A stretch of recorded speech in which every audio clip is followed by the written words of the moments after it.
10 years of marriage were dismantled on a rainy Tuesday evening over an $80 steak. Nathaniel thought he was brilliant, sliding a thick manila envelope across the linen tablecloth at our favorite anniversary spot. "Just some standard restructuring documents for the new shell company, sweetheart," he murmured, swirling his Cabernet, refusing to meet my eyes. He didn't know I had already read the deleted emails between him and his 24-year-old assistant Chloe. He didn't know I recognized his divorce attorney's watermark bleeding through the heavy cardstock. I took his expensive gold pen, smiled at the man I once loved, and signed away my marriage. Then, I disappeared, leaving him to wake up to a ghost and a crumbling empire. Our 10th anniversary fell on a day that felt heavy, the kind of late October evening where the air in Seattle hangs thick with impending rain. We were seated at La Combe, a French restaurant perched on the edge of the waterfront, the exact place where Nathaniel had proposed to me a decade ago. Back then, we were just two hungry kids with a shared dream and a mountain of student debt. He was the charismatic face, the salesman who could charm water from a stone. I was the architect, the coder who spent sleepless nights building the foundational algorithms that would eventually become Sentinel Tech, the cybersecurity firm that made us multimillionaires.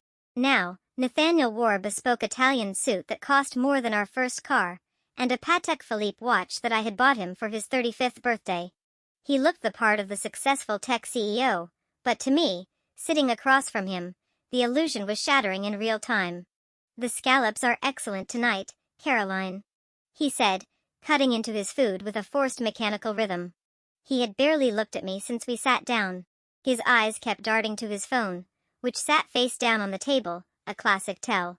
"They are," I replied, my voice smooth, betraying nothing of the storm raging in my chest. "You seem distracted, Nate. Is everything okay at the office?" "Just the usual," he sighed, running a hand through his perfectly styled hair. "The board is pushing for the corporate restructuring before Q4 ends. It's a lot of red tape, which actually reminds me." He reached down to the fine leather briefcase resting by his feet. My heart didn't flutter. It turned to ice. I knew what was coming. I had known for exactly 7 days, 14 hours, and 20 minutes. A week ago, Nathaniel had carelessly left his iPad synced to his private cloud on my home office desk. I had opened it to check the weather, only to be met with an iMessage notification that read, "Did you get her to sign the exit package yet? I'm tired of waiting, baby." The sender was Chloe, our energetic, fiercely ambitious director of communications, whom I had personally mentored. I had spent that entire afternoon diving into the digital breadcrumbs Nathaniel thought he was clever enough to hide. He wasn't. I found the hotel receipts, the jewelry purchases, the encrypted emails with a ruthless divorce attorney named Bennett Hayes. Nathaniel was planning to blindside me. Washington is a community property state, but Sentinel Tech was a complex beast. Through a web of offshore holding companies and newly drafted corporate bylaws, Nathaniel and his lawyers had spent the last 6 months quietly shifting the company's assets, creating a structure where my 50% equity would be heavily diluted, effectively forcing me into a corner where I'd have to accept a lowball buyout or face years of ruinous litigation. The crown jewel of his plan was a spousal consent form hidden inside a massive stack of corporate restructuring paperwork. If I signed it, I legally waived my rights to contest the new corporate structure, and buried on page 47 was a quiet, insidious dissolution of shared assets clause. It was, for all intents and purposes, a prepackaged divorce and a financial execution. He placed the thick manila envelope on the table, right between the flickering candlelight and my half-empty glass of Pinot Noir. "I know it's terrible timing," Nathaniel said, attempting an apologetic smile that didn't reach his eyes. "But Bennett needs these back by tomorrow morning to file with the SEC. It's just the standard restructuring consents we talked about last month, shifting the subsidiaries under the new umbrella."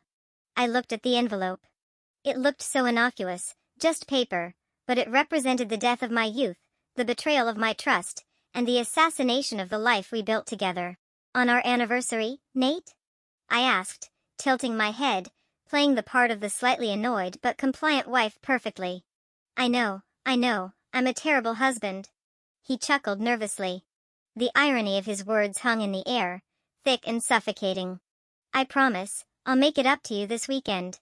We'll take the boat out to the San Juans, just us. Just us? I thought. And the ghost of Chloe, and the ghost of the marriage you just killed. All right, I said softly. Give me a pen. He blinked, clearly surprised by how easy it was. He had brought his favorite Mont Blanc pen, practically unscrewing the cap before handing it to me. You don't want to read it over? He asked, a fleeting shadow of guilt or perhaps paranoia crossing his face. It's just corporate housekeeping, right? I held his gaze. I wanted to remember this exact moment. I wanted to remember the greed and the cowardice in his eyes. I trust you, Nathaniel. I pulled the documents from the envelope, 50 pages of dense, size 10 legal jargon. I flipped to the back. There were 3 signature lines, one for the corporate restructuring, one for the asset reassignment, and one for the notary, which his lawyer had already fraudulently stamped and predated. I took the pen and signed my name, not with a trembling hand, but with sharp, decisive strokes. Caroline Miller. What Nathaniel failed to realize in his arrogance was that I was the architect of Sentinel Tech. While he was busy wooing investors and sleeping with his communications director, I was the one managing the patent portfolio. 3 years ago, to protect our intellectual property from a frivolous lawsuit, we transferred the core algorithmic patents, the absolute lifeblood of Sentinel Tech software, to an anonymous shell company called Apex Solutions LLC. What Nathaniel had forgotten, or perhaps never bothered to fully understand, was that Apex Solutions was wholly owned by me, registered under my maiden name before we ever got married.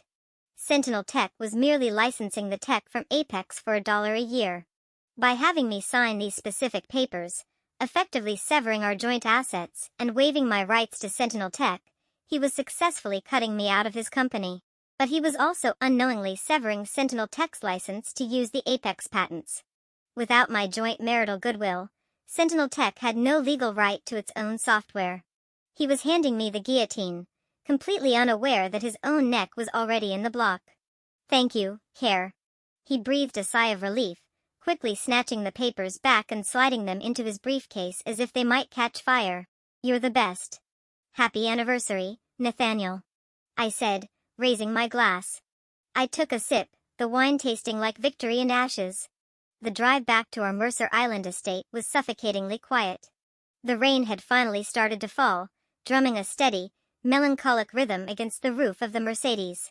Nathaniel had turned the radio to a soft jazz station, tapping his fingers against the steering wheel. He was practically buzzing with adrenaline. He thought he had one. He thought he had outsmarted the quiet, agreeable woman sitting in the passenger seat. I watched the city lights blur through the wet glass, my mind calculating the hours I had left. The flight was booked for 4 a.m., a private charter out of Boeing Field. It was extravagant, but commercial travel left too thick of a paper trail, and I needed to vanish completely. I needed to be a ghost by the time the sun came up. When we pulled into the driveway, the sprawling, modern, glass and steel house felt alien to me. It was a monument to our success, filled with imported Italian furniture and modern art that Nathaniel bought because someone told him it was a good investment. It had never really felt like a home. I'm going to pour a nightcap, Nathaniel said, loosening his tie as we stepped into the grand foyer. Want one? No, thank you, I replied smoothly. I have a bit of a headache. I think I'm just going to take a long bath and head to bed. Suit yourself, he said, already walking toward his prized mahogany wet bar. Love you. The casual ease with which he threw those 2 words over his shoulder made my stomach turn. Love you, a reflex, a habit, a lie. I walked up the floating glass staircase, my heels clicking softly against the treads. I didn't go to the master bathroom. I went straight to my home office. I locked the door behind me and turned on the small desk lamp, bathing the room in a warm, low glow. The clock read 10:15 p.m. I had exactly 5 hours. I opened my laptop. The screen illuminated my face as I bypassed my regular operating system and booted from a hidden, encrypted partition. Over the last 7 days, while Nathaniel thought I was planning our anniversary party, I had been executing a flawless digital disappearing act. First, I routed the entirety of my personal savings, which thankfully, I had always kept separate from our joint accounts through a series of offshore trusts. I transferred the ownership of Apex Solutions LLC to a blind trust based in Zurich. I wasn't just leaving Nathaniel. I was systematically dismantling my legal existence in the United States. When I was done, Caroline Miller would be a financial ghost. I opened the server dashboard for Sentinel Tech. Because I built the system, I held the master administrative credentials. Credentials Nathaniel didn't even know existed. With a few keystrokes, I initiated a script I had written 3 days ago.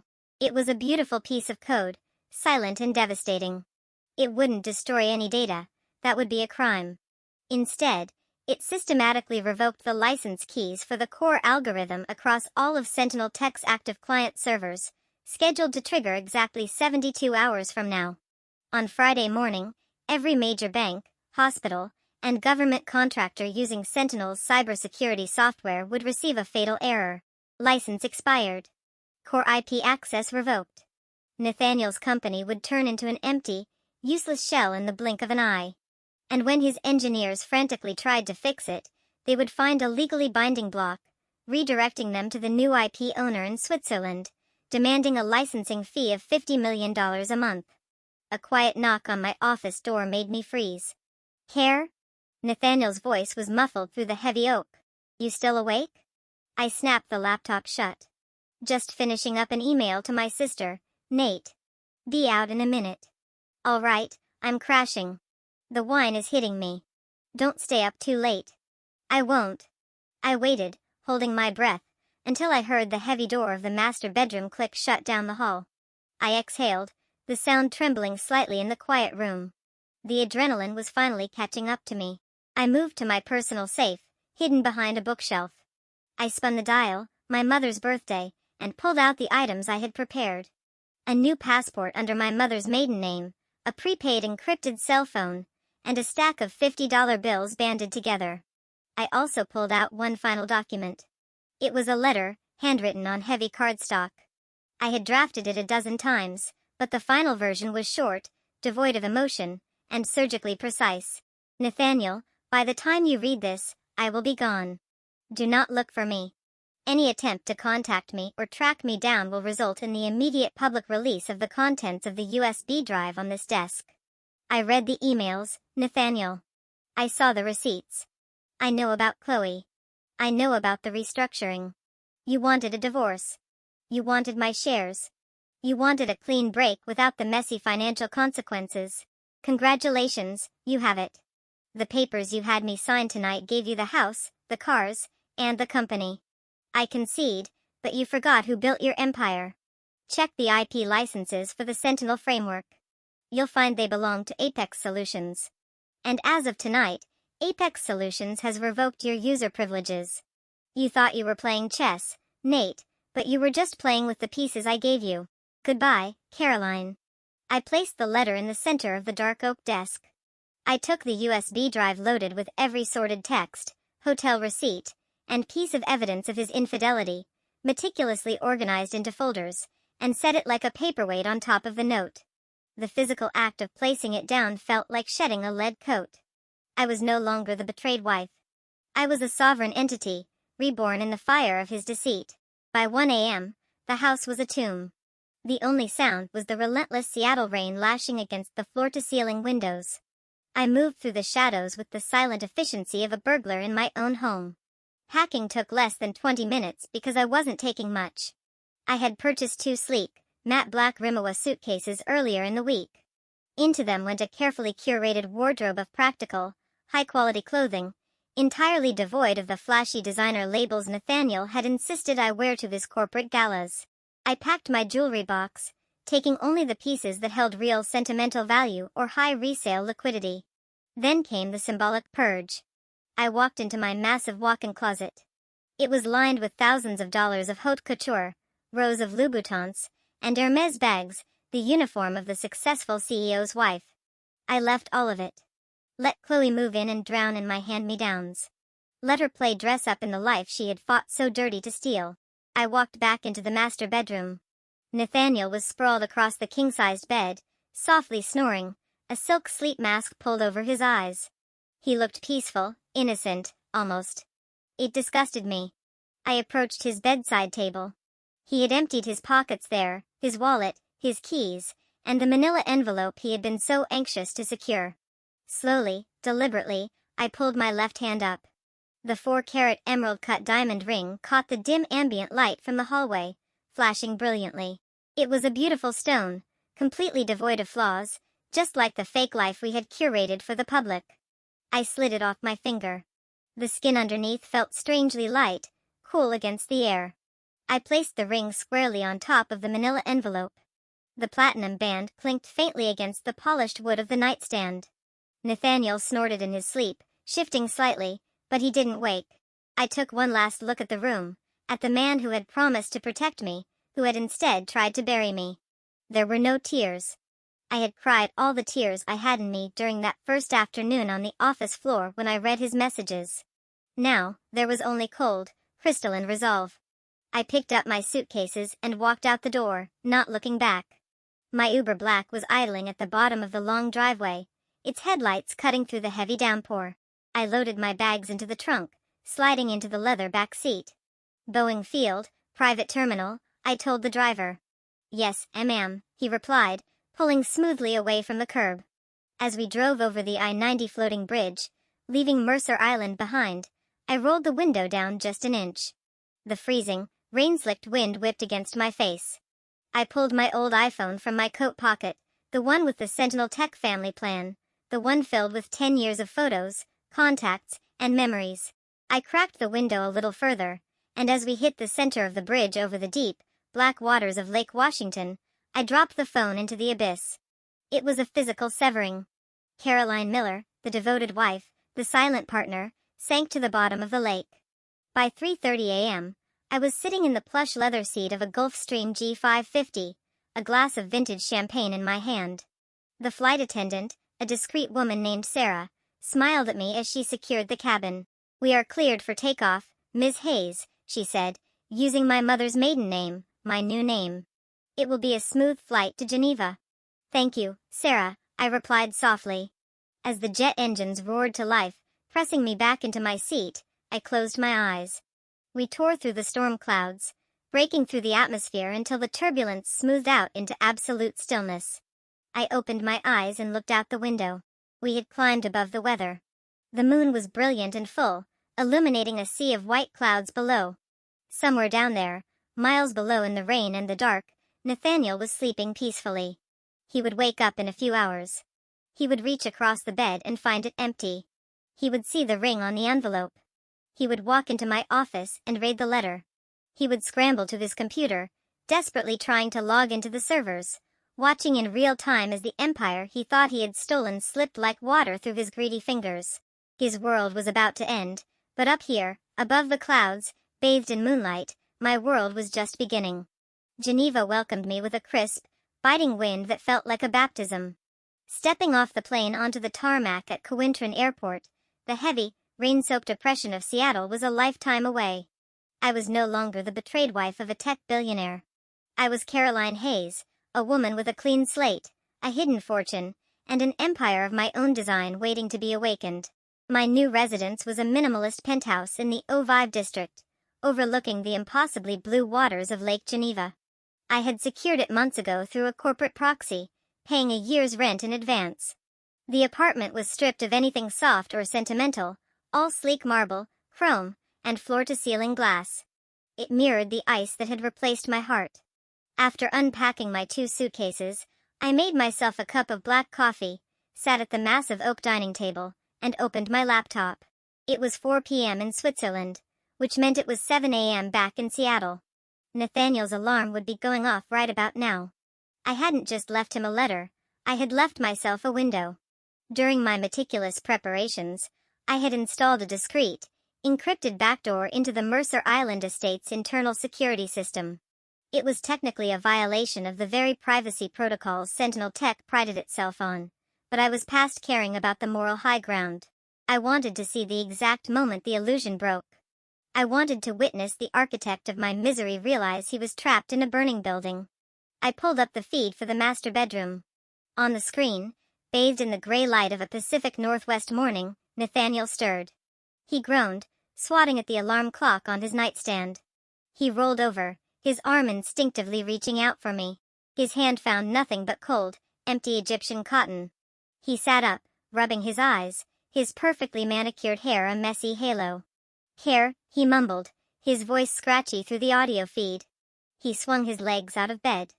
That was when he saw it. The manila envelope was sitting exactly where he had left it, but the 4-carat emerald-cut diamond ring resting on top of it caught the morning light like a beacon. Nathaniel froze. The casual, arrogant ease melted from his posture, replaced by a rigid, sudden tension. He picked up the ring, holding it between his thumb and forefinger as if it were radioactive. Then, he noticed the envelope had been moved. He rushed out of the bedroom, the camera feed switching seamlessly to the hallway, then to my home office. He burst through the door. I watched as he saw the desk, the pristine, empty surface save for the heavy cardstock letter and the silver USB drive acting as a paperweight. He dropped the ring into his pocket and snatched the letter. It took him less than 30 seconds to read it. I knew the words by heart, and I watched his eyes dart back and forth across the page. I watched the color drain completely from his face, leaving him looking like a wax figure. His mouth opened and closed silently. I read the emails, Nathaniel. I saw the receipts. I know about Chloe. He dropped the letter and lunged for his laptop, his hands shaking so violently he fumbled the USB drive twice before managing to slot it into the port. He opened the drive. Even through the security camera, I could see the reflection of the screen playing across his pale face. Folders named Chloe, texts, Aspen, hotel, receipts, offshore, drafts, and divorce strategy. I had curated a digital museum of his betrayal. No. No. No. No, he chanted, a pathetic, breathless mantra. He grabbed his phone and dialed frantically. I didn't need to guess who he was calling. A moment later, my burner phone sitting next to my coffee cup in Geneva lit up with a Seattle area code. I watched the screen glow, took a slow sip of my coffee, and let it go to voicemail. He tried again. And again. And again. On the video feed, Nathaniel hurled his phone across the room. It shattered against the custom oak bookshelves. He gripped the edges of my desk, his knuckles turning white, his chest heaving. He had planned to discard me like an outdated piece of software, forcing me into a corner with his fraudulent restructuring papers. He thought he was playing a master stroke of corporate chess. Instead, he had just signed away his entire life. He scrambled to the landline, dialing a number from memory. Harrison, he barked into the receiver, his voice cracking with panic. Harrison Bradley was his attack dog, the senior partner at the law firm handling the Sentinel Tech restructuring. Stop the filings. Harrison, listen to me. Do not file the spousal consent forms. Pull them. Pull everything. A pause. I leaned in, savoring the silence. What do you mean they were filed electronically at midnight? Nathaniel screamed, the sound distorting the camera's microphone. I didn't authorize that. We have to retract them. Caroline is gone. She knew. She transferred the IP. He listened for another agonizing minute, his face contorting from fear into sheer, unadulterated terror. The restructuring documents were ironclad. By forcing me to sign them, he had legally separated our assets, taking full ownership of Sentinel Tech and its liabilities, while formally acknowledging my full, unencumbered ownership of any assets in my name, including Apex Solutions. He had built his own gallows, tied the noose, and begged me to pull the lever. He slammed the phone down and buried his face in his hands. I closed the laptop. The silence of my Geneva apartment felt like a standing ovation. Thursday was a day of silent, frantic bleeding for Nathaniel. Through my network monitors, I watched his IT team desperately trying to trace the master administrative logs, hunting for the ghost in their system. But I was the one who wrote the Sentinel Tech security architecture. I knew every blind spot, every backdoor, and every patch. They were looking for a breach from the outside, entirely unaware that the kill switch had been hard-coded into the very foundation of the software 3 years ago. Then came Friday. 72 hours had passed since I initiated the script. It was 9 a.m. Pacific Standard Time, the exact moment the East Coast financial markets were in full swing and the West Coast tech hubs were firing up their servers. I sat in my home office in Geneva, the sun setting over the Alps, painting the sky in strokes of violent purple and gold. I had a multi-monitor setup running, displaying the real-time server status of Sentinel Tech's top 50 clients. At exactly 9 o'clock and 1 seconds a.m., The lights on my dashboard began to turn red. It didn't happen slowly. It was a digital guillotine. First went the regional banks, then the healthcare networks, finally the massive government contractors. Across the United States, thousands of network administrators stared at their screens in horror as their Sentinel Tech cybersecurity shields simply evaporated.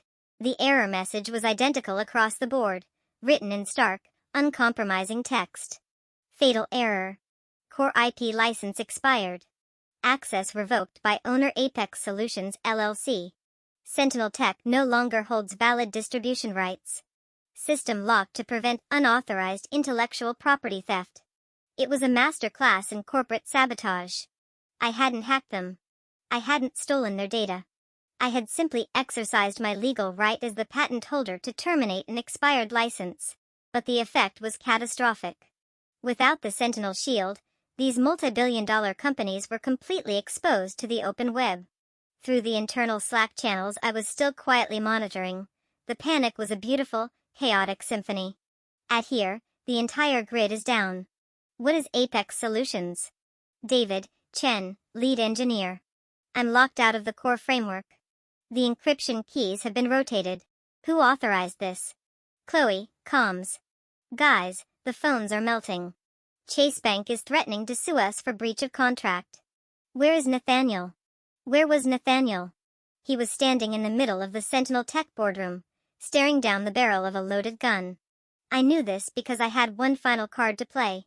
At 9:15 a.m., while the company was in absolute freefall, I drafted an anonymous email. I attached the contents of the USB drive, the explicit texts, the hotel receipts, the evidence of his affair with Chloe, and, most importantly, the digital trail showing Nathaniel had deliberately attempted to defraud his co-founder and wife out of her equity to fund his new life. I didn't send it to the tabloids. I sent it directly to the Sentinel Tech Board of Directors, the primary venture capital investors, and the legal compliance team. The fallout was instantaneous. By 10 a.m., an emergency board meeting was convened. I couldn't see the video, but I could read the transcripts hitting the secure server logs later that afternoon. You forced her out? Arthur Vance, the ruthless chairman of the board, had demanded. His voice reportedly echoing through the glass walls of the conference room. You executed a fraudulent asset division to hide your affair with the communications director, and in doing so, you handed over the licensing rights to our entire product line? I didn't know. Nathaniel had pleaded, the swagger completely gone. I thought the IP was bundled in the joint assets. Harrison said the restructuring would cover everything. Harrison is a divorce attorney, not a patent lawyer. You idiot. Arthur had roared. Chase Bank just pulled their contract. The DoD is threatening a federal investigation for exposing their networks, and we have a ransom note from a Swiss shell company demanding $50 million a month to turn the lights back on. You didn't just ruin your marriage, Nathaniel. You bankrupted this company. At 11:30 a.m., Chloe was escorted out of the building by corporate security, crying hysterically. Her career in Seattle effectively incinerated. At 12 p.m., Nathaniel was formally suspended as CEO. His company phone and laptop confiscated. He was escorted out the back entrance to avoid the growing swarm of tech journalists gathering in the lobby. He had wanted a clean break. He had wanted the company, the money, and the young assistant. In less than 4 days, he had lost his wife, his fortune, his reputation, and his empire. I closed the server logs, leaned back in my ergonomic chair, and poured myself a glass of incredibly expensive, incredibly dry Swiss white wine. The taste of absolute victory was intoxicating. The weeks that followed were a study in the brutal efficiency of consequence. I had transitioned seamlessly into my new identity. Caroline Hayes was a quiet, wealthy consultant who spent her mornings jogging along the lake, and her afternoons managing an aggressive, highly lucrative tech portfolio through a proxy firm. My wealth manager, Dieter Kaufmann, was a stoic man in his late 50s who asked no questions and executed my commands with lethal Swiss precision. The American lawyers are becoming persistent, Miss Hayes.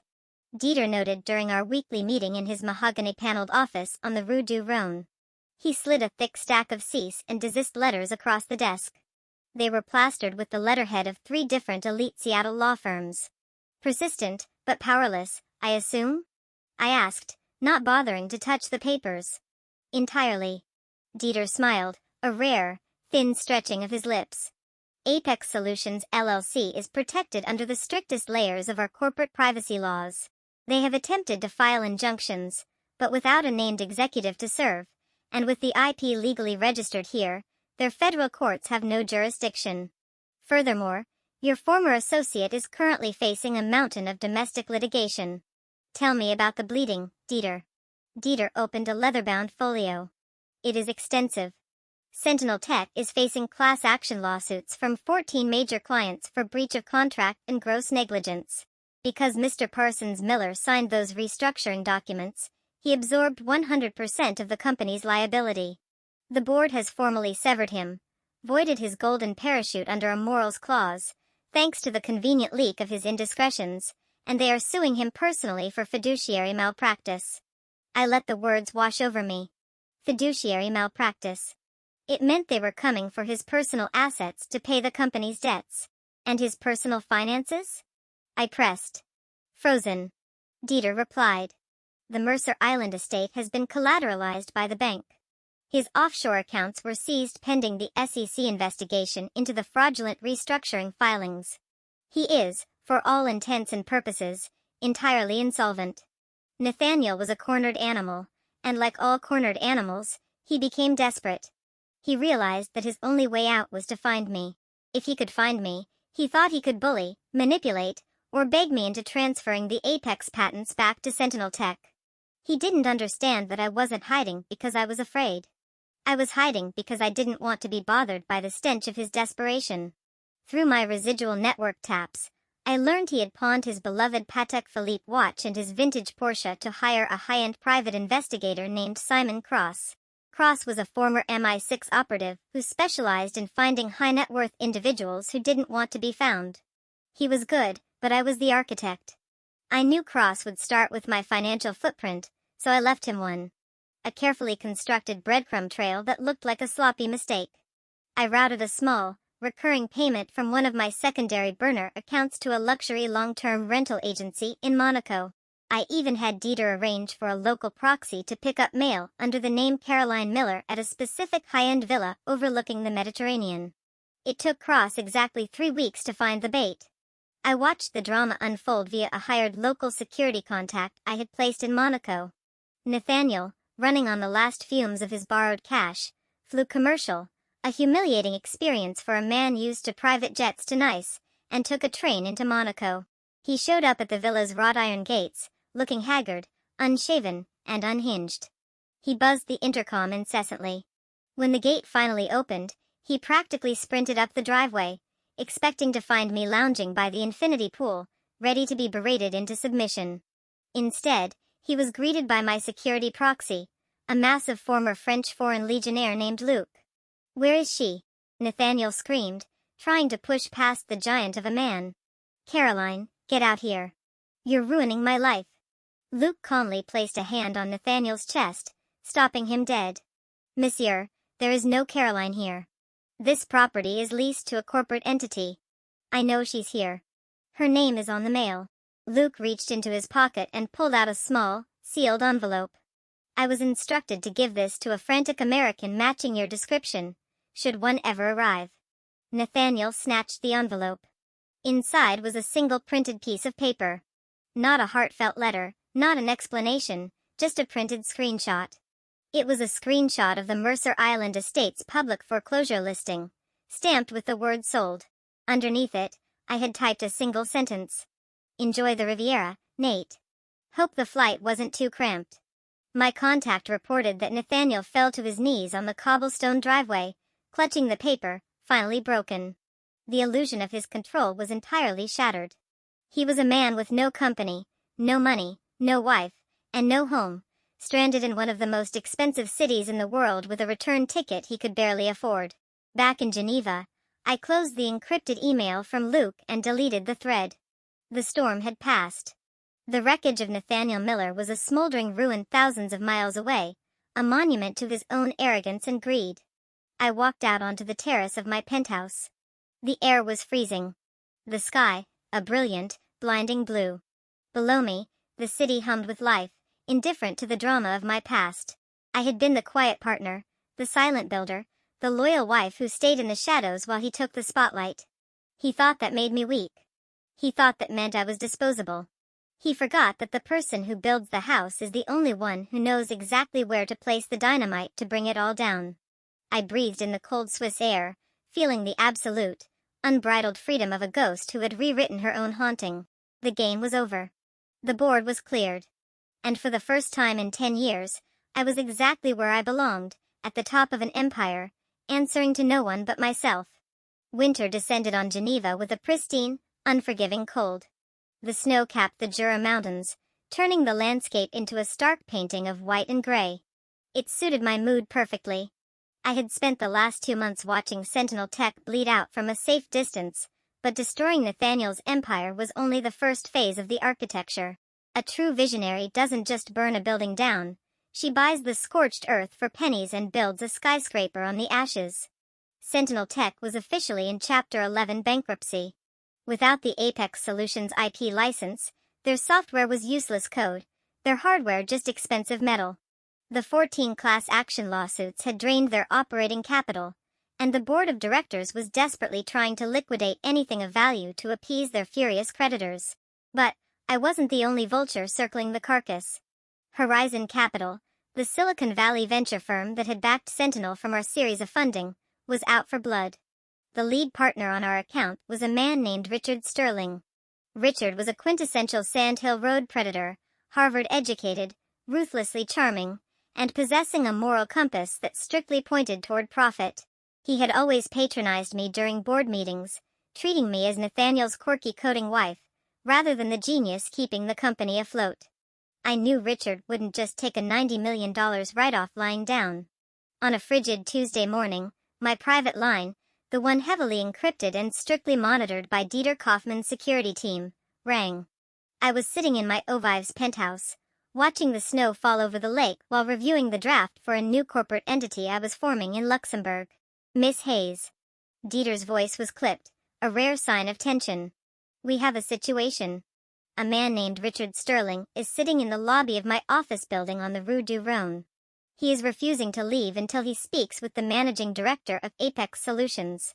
I paused, my coffee cup halfway to my lips.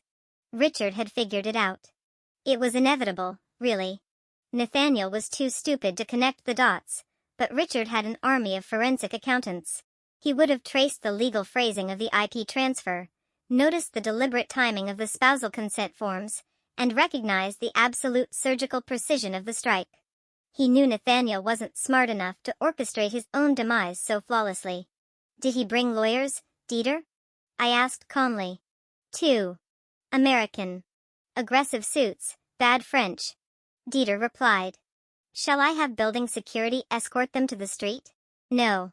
I smiled, a cold thrill running through me. Bring them up to the secondary conference room. Strip them of their phones and laptops at the door. Standard security protocol. I'll be there in 20 minutes. I dressed carefully.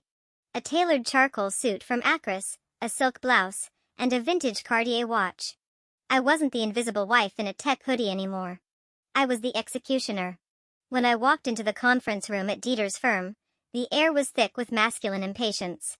Richard Sterling was pacing the length of the glass-walled room, his custom Tom Ford suit looking slightly wrinkled from the transatlantic flight.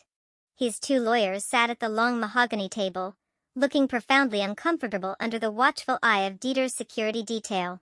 Richard stopped pacing the moment I walked in. He stared at me, his eyes widening in a mixture of shock, fury, and begrudging respect. Caroline. He breathed, running a hand over his face. I'll be damned. I told the forensic team it had to be an inside job, but I didn't think you had the teeth for it. Hello, Richard.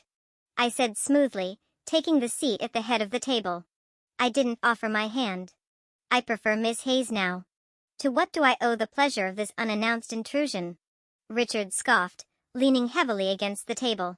Drop the act, Caroline. You hijacked $90 million of Horizon Capital's money.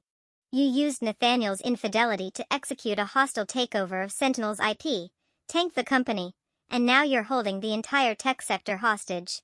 It's a cute trick, but the adults are talking now. He motioned to his lawyers. One of them, a sweaty man named Bradley, slid a thick manila folder across the table toward me. We are prepared to offer Apex Solutions a one-time buyout of $20 million for the perpetual rights to the Sentinel framework. Richard said, his tone dripping with fake magnanimity. You take the money, you stay in your little Swiss hideaway, and we walk away. If you refuse, I will personally go to the SEC, the DOJ, and the federal bankruptcy courts in Seattle. I will expose your little shell game. I will have you indicted for corporate sabotage and wire fraud. You won't see a dime, and you'll spend the next 10 years in federal prison. I let silence fill the room. I looked at the folder, then up at Richard. He was trying to project dominance, but I could see the slight tremor in his hands. He was desperate. If Horizon lost this money, his career as a managing partner was over. Are you finished, Richard? I asked softly. I need an answer, Caroline. Today. Let me explain reality to you. I leaned forward, resting my forearms on the table. You aren't dealing with Nathaniel anymore. You're dealing with the architect. You think you have leverage? Let's review. I pulled a sleek tablet from my briefcase, provided by Dieter, entirely disconnected from any external network, and slid it across the table to him. What is this? Richard snapped. That is a heavily encrypted, timestamped dossier. I explained, my voice dropping to a deadly calm. While you were busy letting Nathaniel parade around Silicon Valley, your compliance team failed to do their due diligence. 3 years ago, when the patents were transferred to Apex, Horizon Capital signed off on the audit. You officially recognized the transfer to avoid a liability lawsuit. You legally sanctioned my ownership. Richard's face paled. He remembered. Secondly, I continued, the restructuring documents Nathaniel forced me to sign, the ones that separated our assets, were drafted by your referred legal team, Harrison Bradley's firm. They explicitly stated that all assets solely in my name remained mine, free and clear of Sentinel's liabilities. I didn't commit fraud, Richard. I simply signed the contract you and my husband put in front of me. You knew what you were doing. Richard yelled, slamming his hand on the table. I knew my husband was sleeping with his assistant and trying to leave me penniless. I shot back, the ice in my voice cracking like a whip. I simply protected my assets. It is not my fault that your CEO was too busy committing adultery to read his own patent licensing agreements. If you go to the SEC, they will laugh you out of the room, right before they fine Horizon Capital for gross negligence and breach of fiduciary duty to your own limited partners. I stood up, towering over his seated lawyers. I am not selling you the IP for $20 million, Richard. In fact, I'm not selling it to you at all. I am going to wait for Sentinel Tech to be completely liquidated in bankruptcy court next month, and then a new European holding company, one you will never be able to trace to me, is going to buy the physical assets, the client lists, and the hardware for pennies on the dollar. I am going to absorb the corpse of your investment. Richard stared at me, his mouth slightly open. The arrogant predator had just realized he was locked in the cage with the monster. Get out of my city, Richard. I said, turning my back on him.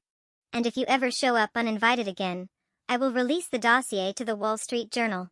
The encounter with Richard Sterling was exhilarating, but it also served as a warning. The blast radius of Nathaniel's destruction was wider than I had anticipated, and the shrapnel was flying in all directions. I needed to tighten my defenses before the final bankruptcy auction in Seattle. A week later, a ghost from my past reached out, handing me the final weapon I needed on a silver platter.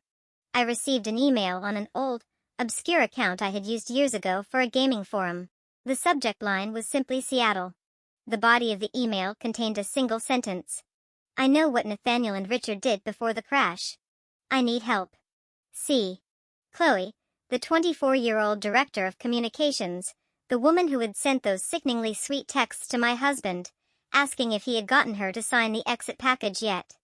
After the crash, she had been fired, disgraced, and publicly humiliated when the board leaked the reason for Nathaniel's termination. I debated ignoring it. Let her rot in the bed she made. But my curiosity and my strategic mind won out. I replied with a link to a secure, encrypted video conferencing room, setting the meeting for midnight Swiss time. When her face appeared on my screen, I almost didn't recognize her. The glossy, overconfident girl who used to strut through the Sentinel Tech offices in designer heels was gone. Her blonde hair was pulled into a messy knot, her skin pale and drawn, and she was sitting in what looked like a cheap, dimly lit motel room. "Caroline." She choked out, her voice trembling. "Thank God. I didn't know if you'd answer." "I have exactly 5 minutes, Chloe," I said, my face a mask of absolute indifference. "Why are you contacting me?" She swallowed hard, tears welling in her eyes. "I'm ruined. I can't get a job anywhere in the tech sector. The media tore me apart, Nathaniel. He abandoned me the second the money dried up. He blamed me for the leak. He hit me, Caroline. Before he left for Europe to try and find you, he hit me." A flicker of disgust passed through me, but I kept my voice level. "I am not your therapist, Chloe. You chose to sleep with a married man.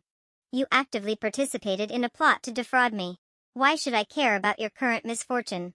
"Because I have proof of federal crimes," she blurted out, leaning into the camera, "and I know Richard Sterling just tried to corner you."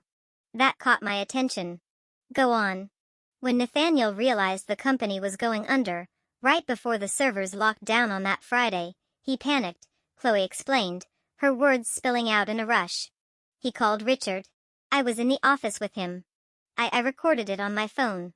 Caroline, they conspired to hide assets.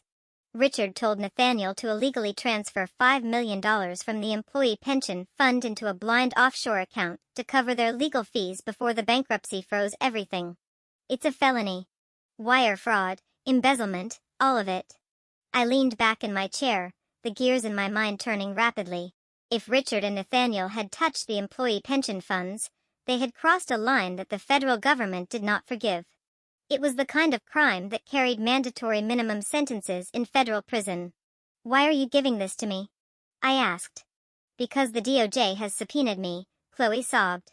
"They are investigating the collapse. They think I helped him hide the money because I was his assistant.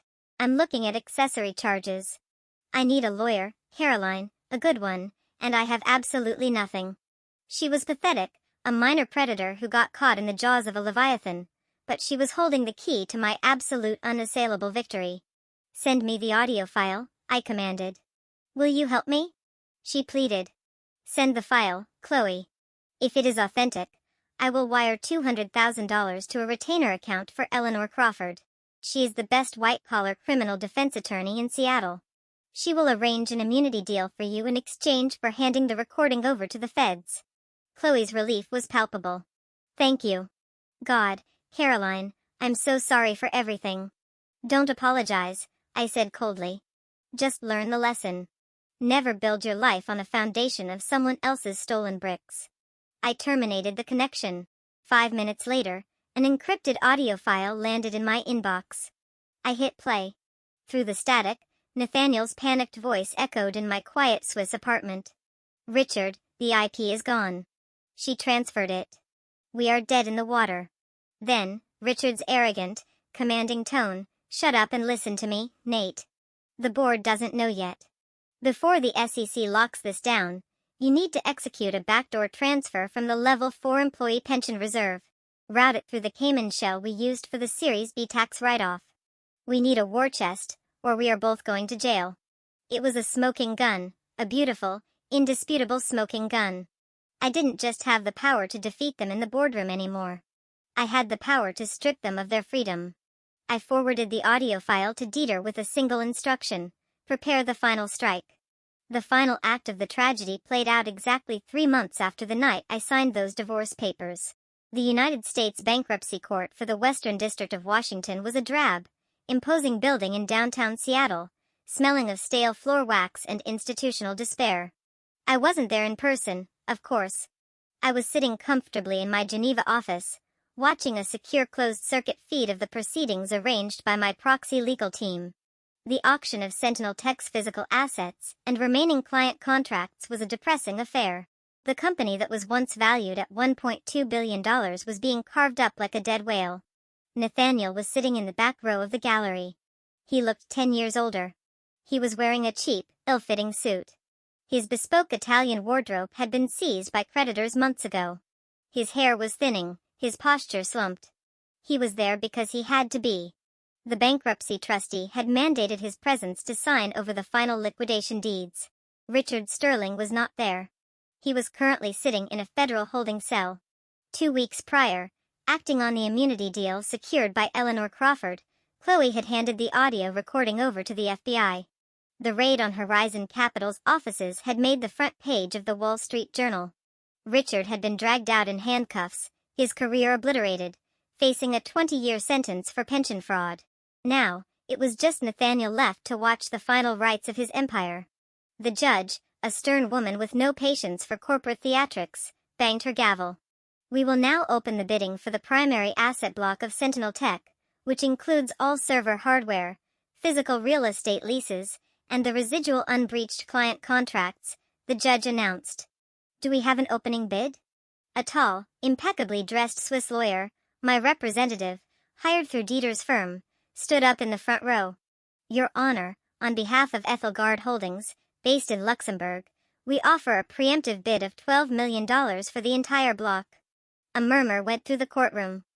$12 million was an insult. It was pennies on the dollar, but without the Apex IP, the hardware was useless to anyone else. No other tech firm wanted to buy servers that were legally locked out of their own operating systems. The judge looked around the room. Any competing bids? Silence. Going once, going twice. Sold to Ethelgard Holdings. I smiled, taking a sip of my espresso. I had just bought my own company back for a fraction of its value, entirely free of Nathaniel's debt, Richard's interference, and the board's incompetence. As the gavel fell, sealing the sale, my Swiss lawyer approached the bench to submit the final registration documents. Your Honor, the lawyer said, his voice carrying clearly through the microphone, for the public record, as required by the Chapter 11 disclosure rules, I must file the executive registry of Ethelgard Holdings, the new parent company of these assets. Proceed, the judge said, shuffling her papers. The sole managing director and primary shareholder of Ethelgard Holdings is Ms. Caroline Hayes, formerly known as Caroline Miller. The courtroom went dead silent. On my monitor, I watched Nathaniel's head snap up.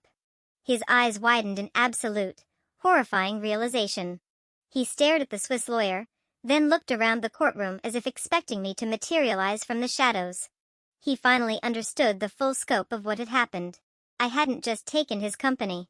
I had waited for him to drown in his own debt, let the federal courts wipe the slate clean, and then I bought the cleansed empire back out from under him, using the very money I had legally protected from his grasp.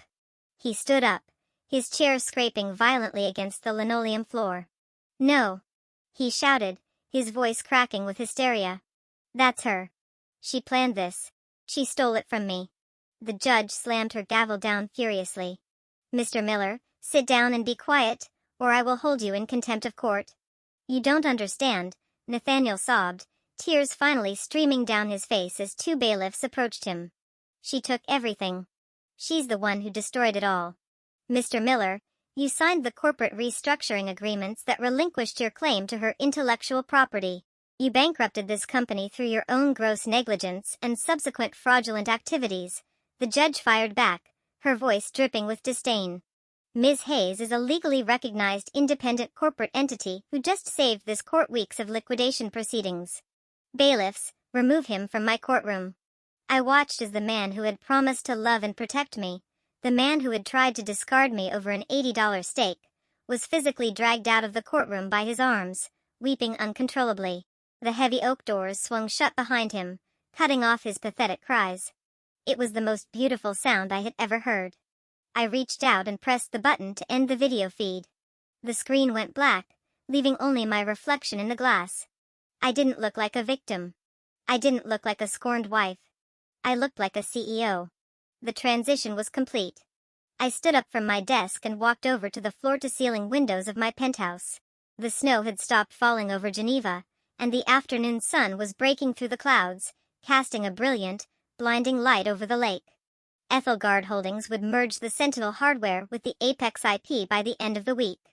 We would re-sign the government contracts at a premium, offering an upgraded unbreakable security architecture. Within a year, my net worth would eclipse what Sentinel Tech had ever achieved. Nathaniel would spend the next decade fighting federal charges, destitute and despised. Chloe would wear the stain of a federal informant, blacklisted from the industry. Richard Sterling would rot in a minimum security prison. They had all played their parts perfectly. They had mistaken my quiet brilliance for submission. They had mistaken my loyalty for weakness. Vengeance, I realized as I looked out over my new empire, isn't about screaming matches or dramatic confrontations. It isn't about throwing the first punch. True vengeance is architectural.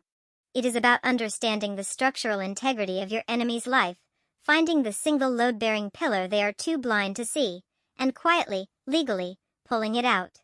I didn't destroy Nathaniel Miller's world. I simply handed him the pen and let him sign it all away. In the end, the most dangerous mistake a man can make is assuming the quiet woman beside him is merely a passenger in his life. Nathaniel believed his charisma built our empire, completely blind to the fact that my mind was the foundation holding it all together. When he slid those divorce papers across the linen tablecloth on our 10th anniversary, he thought he was executing a flawless checkmate.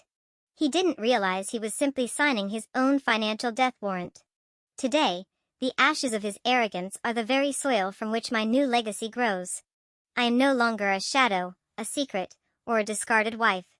I am the sole architect of Ethelgard Holdings, looking out over the pristine Swiss Alps, answering to absolutely no one.